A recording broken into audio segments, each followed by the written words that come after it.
Eh bien, messieurs, vous êtes trois et je vais vous interviewer les uns après les autres. Je suis venu parce qu'il semble qu'il y ait le feu à Mandagou. Alors, qui êtes-vous et quel est votre rôle dans cette affaire? Oui. Donc, Frédéric Garcia. Alors, le feu à Mandagou, peut-être, oui, s'il y a un feu, c'est le feu orange. Et moi, je suis l'animateur, peut-être, de ce petit mouvement qui commence à naître. Voilà, exaspéré par les dysfonctionnements d'Orange, on se mobilise pour faire entendre notre voix, voilà, notre désaccord. Bien, merci.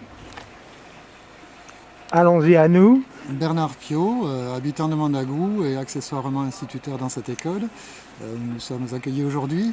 Le problème, il est tout simplement que depuis qu'on a enfin réussi à obtenir le haut débit à Mandagou, ce qui a pris déjà un certain temps avant que la région finance le projet, le maire pourra nous préciser tout à l'heure de quand date le haut débit à Mandagou. Nous sommes sous des quantités de pannes, nous sommes victimes de quantités de pannes et de dysfonctionnements à répétition. Et quand une panne démarre, on ne sait pas combien de temps elle durera. Et il s'agit bien de pannes collectives et non pas individuelles. Depuis combien de temps dure cette situation? Pratiquement depuis qu'on a eu le haut débit à Mandagou. C'est-à-dire? Il me semble qu'il s'agit de novembre 2010, c'est ça? Approximativement. Donc depuis 1 an et demi qu'on a le haut débit, on a des pannes à répétition, dont des séries de pannes qui peuvent durer plusieurs jours. La dernière, ce mois de janvier, a duré entre 8 et 9 jours, selon les abonnés, sans aucune possibilité de réparation ni d'accélération des choses. C'est-à-dire que les réclamations se sont regroupées probablement. Et quel accueil avez-vous reçu à ce sujet? Alors le regroupement des réclamations s'est fait en mairie, monsieur le maire pourra nous en parler un peu plus en détail, mais on a fini par faire une réunion dans les locaux de la mairie en invitant tous les abonnés en colère, qui ont décidé qu'il était temps de faire quelque chose de collectif. Il y avait déjà eu une pétition papier, ça ne suffisait pas, donc aujourd'hui nous faisons une apparition publique et nous remercions les médias d'être venus les répercuter.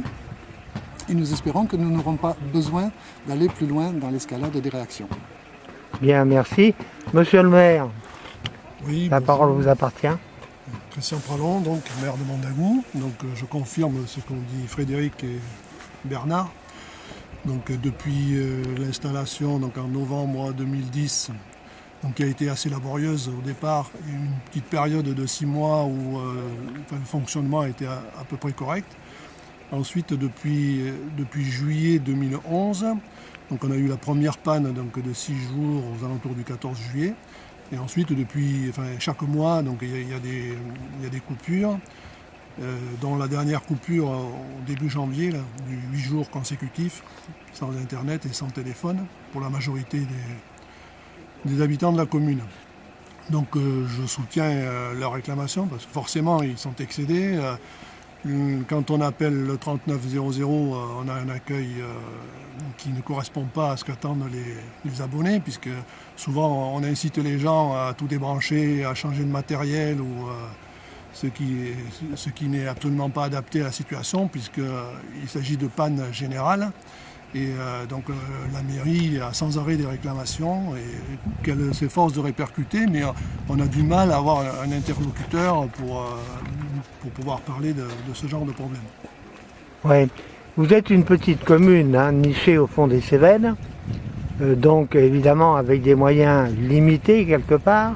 Est-ce que vous bénéficiez de soutien extérieur dans votre action? Oui, bien sûr, oui.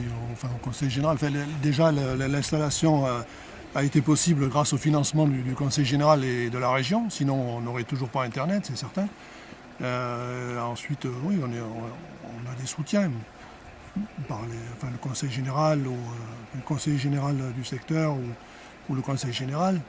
Les gens qui sont responsables du déploiement du réseau Internet au niveau du Conseil général.